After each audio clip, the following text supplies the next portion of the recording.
हो क्या रहा है? महर्षि ने हमें यहाँ भेज तो दिया, पर ये नहीं बताया कि यहाँ भोजन का प्रबंध कैसे होगा। उसका प्रबंध हो चुका है भीम। क्या? वाह, कहाँ है भोजन? गृह स्वामी ने भोजन का प्रबंध कर दिया है। बैठो, मैं लेकर आती हूँ। भीम भैया, आप ना खाली पेट किसी से बात मत किया कीजिए। क्यों? क्योंकि भूखे पेट ना आप गुस्से से आग का गोला हो जाते हो। नहीं, ऐसा उड़ा है। बताता हूँ। भीम, पहले भोजन ग्रहण कर लो।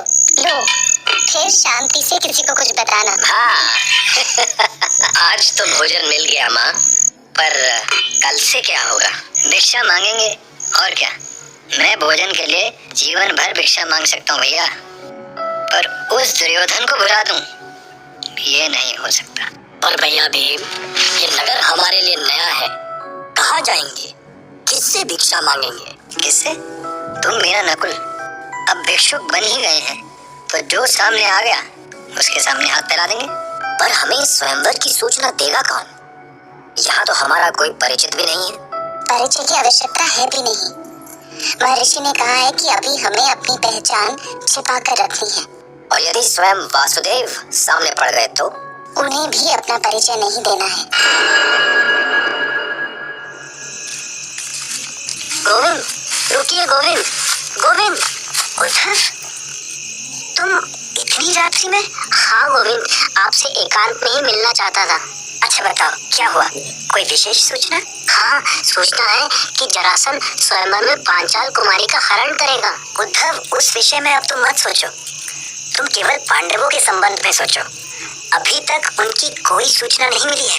मैंने उन्हें समझा दिया है, वो अब तक काम्पिले पहुंच भी चुके होंगे।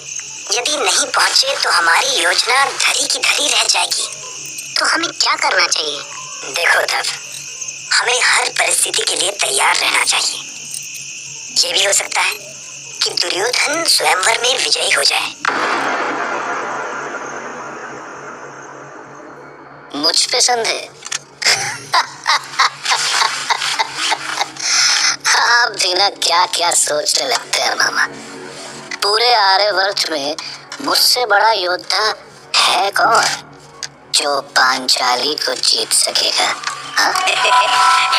भांजे, भांजे, जो पक्षी उत्साह से ज्यादा ऊंचा उड़ते हैं, आंधी की मार से उनके प्राण पखेरु हवा में उड़ जाते हैं और धरती पर उनका मारा हुआ धड़ी आकर गिरता है। इसीलिए ऊंचा मत उड़ो भांजे, उस छलिए को समझो। मुझे सूचना मिली है कि ये जो सारा खेल है ना, उसी का रचाया हुआ है। तो रचाने दो खेल।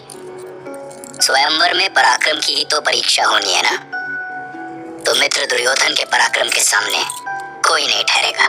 बिना बुद्धि का बल सिर्फ बैल के काम आता है, मनुष्य के नहीं। बल के साथ कभी बुद्धि का प्रयोग भी किया करो अंगराज। उस छलिए से मिले बिना हमें उसकी चालों का पता नहीं चल सकता भांजे। बुद्धि के घोड़े कायर दौड़ाते हैं गांधार राज। आप बस देखते रहिए कि पांचाल कुमारी कैसे हस्तिनापुर पहुंचती है। यदि दुर्योधन असफल भी हो जाए तो अश्वत्थामा कभी असफल नहीं होगा। एक बात तो तय है, यदि कर्ण, अश्वत्थामा या दुर्योधन में से कोई स्वयंवर में विजयी हो भी गया, पांचालियों में से किसी का वरण नहीं करेगी, चाहे उसे अपने प्राण ही क्यों ना देने पड़े। और यदि ऐसा कुछ हुआ तो स्वयंवर सभा युद्ध का मैदान बन जाएगी। तो गोविंद, ऐसी किसी अनहोनी को टालने के लिए आपको स्वयंवर में भाग लेना चाहिए। मैं स्वयंवर में भाग नहीं लेने का प्रण कर चुका हूँ, पर इस स्वयंवर के बहाने कई राजा पांचाल से सैन्य गठबंधन करना चाहते हैं, जिसे मुझे रोकना आवश्यक है। इस संबंध में मैंने मगध नरेश जरासंध को समझाने का प्रयास भी किया, पर उसने मेरी एक न सुनी। जरासंध को परामर्श देने वाले तुम होते कौन हो? अपनी छोटी छोटी सफलताओं से उतावले होकर मर्यादा मत तोड़ो वसुदेव। अन्यथा कौंपिल्य युद्ध का अखाड़ा बन जाएगा। यही तो मैं कहना चाहता हूँ मगधपति, कि आप कौंपिल्य को युद्ध का अखाड़ा क्यों बनाना चाहते हैं? ये मैं नहीं, तुम चाहते हो। तुम चाहते हो कि मगध और पांचाल की संधि ना हो। तुम चाहते हो कि जरासंध स्वयंवर में भाग न ले। तुम चाहते हो कि द्रुपद कुमारी तुम्हारे जैसे तुच्छ वाले से ब्याही जाए। नहीं नहीं महाराज, मैं तो केवल इतना ही चाहता हूँ कि आप अपनी वृद्धावस्था को ध्यान रखते हुए इस प्रतियोगिता में भाग न लें। वृद्ध किसे बोल रहा है तू? मुझे मेरी आयु बता रहा है? यदि मैं स्वयंवर में भाग नहीं भी लूं, तो भी तुझ में इतनी शक्ति नहीं कि मुझे पांचाली का हरण करने से तू रोक सके। ये सब सुनकर मुझे बहुत भय लग रहा है गोविंद। यदि जरासंध ने सचमुच ऐसा कोई संकट खड़ा कर दिया तो हम उसे कैसे रोकेंगे? उसे रोकना तो पड़ेगा उद्धव, और मैं रोक के लूंगा। तुम बस पांडवों के संबंध में सोचो।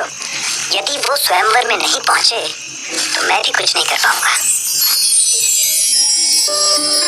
अब देखिए, अजीब है ना, यहाँ कृष्ण पांडवों के लिए स्वयंवर रचा के बैठे हैं और उधर पांडव अभी भी ये तय नहीं कर पा रहे थे कि उनको ये स्वयंवर जीतना है या नहीं जीतना है, या फिर जीत भी लिया तो पांचाली से शादी कौन करेगा। गलती उनकी भी नहीं थी। अब बरसों से जंगल में रह के इंसान की बुद्धि वैसे ही हो जाती है, बस रूखा सूखा खा के सोने को मिल जाए और क्या। तो देखिए पांडवों की उलझन। आप भी क्या क्या सोचने लगती है माँ। मैं स्वयंवर में भाग लूं? मैंने अभी तक अपने विवाह के संबंध में सोचा तक नहीं। किंतु पुत्र, महर्षि ने कुछ सोचकर ही तुम भाइयों को स्वयंवर में भाग लेने के लिए कहा होगा ना। ठीक है माँ, पर स्वयंवर की कोई कसौटी भी होगी, अपना कौशल भी दिखाना होगा, और मैं इतना बड़ा पराक्रमी नहीं हूँ। ऐसी कौन सी कसौटी होगी बड़े भैया जिसे आप पूरे नहीं कर सकते? अच्छी युद्ध की कला में कोई आपका हाथ नहीं पकड़ सकता। हम सब आपके साथ हैं भैया। गदा युद्ध की कोई प्रतियोगिता होगी तो किसी को कुछ सोचना भी नहीं पड़ेगा, और धनुर्विद्या का कौशल दिखाना होगा तो मैं आपके पीछे खड़ा रहूंगा। अश्वों की कोई प्रतियोगिता हुई तो मैं आपको विजय श्री दिलाऊंगा, और खड़ग युद्ध की आवश्यकता हुई तो मैं सबसे आगे रहूंगा। लो, ऐसे भाइयों के होते तुम्हें चिंता करने की क्या आवश्यकता है युधिष्ठिर? तुम क्यों स्वयं को किसी से कम समझते हो? और कुछ नहीं हो सका माँ, तो मैं पंचाल कुमारी का हरण करके बड़े भाई की सेवा में उपस्थित कर दूंगा। नहीं भीम, ये हरण की बात भूल जाओ। तुम भाइयों को वहाँ केवल अपना कौशल दिखाना है, शेष जो होगा शुभ ही होगा।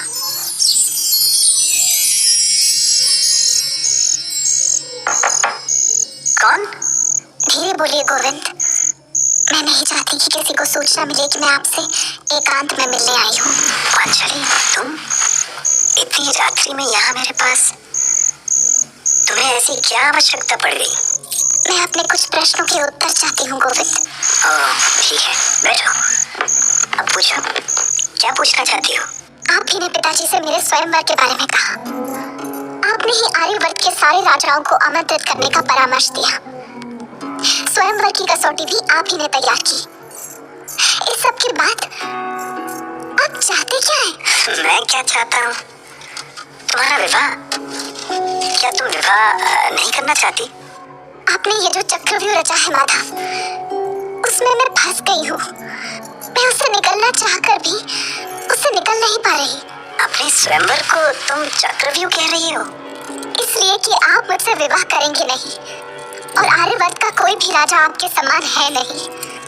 यदि दुर्योधन, कर्ण या अश्वत्थामा ने ये प्रतियोगिता जीत ली तो वो मुझे बंदी की तरह घसीटते हुए ले जाकर उस द्रोण के चरणों में डाल देंगे, और यदि जरासंध विजयी हुआ तो मुझे दासी से भी बुरा जीवन जीना पड़ेगा।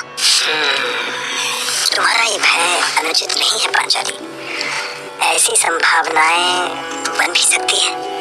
ये सब जानकर भी आप मुझे स्वीकार नहीं करेंगे? क्या इसीलिए आपने इस स्वयंवर का आयोजन कराया था कि मैं किसी की दासी बन जाऊं और अपने पिता के अपमान का प्रतिशोध भी ना ले सकूं?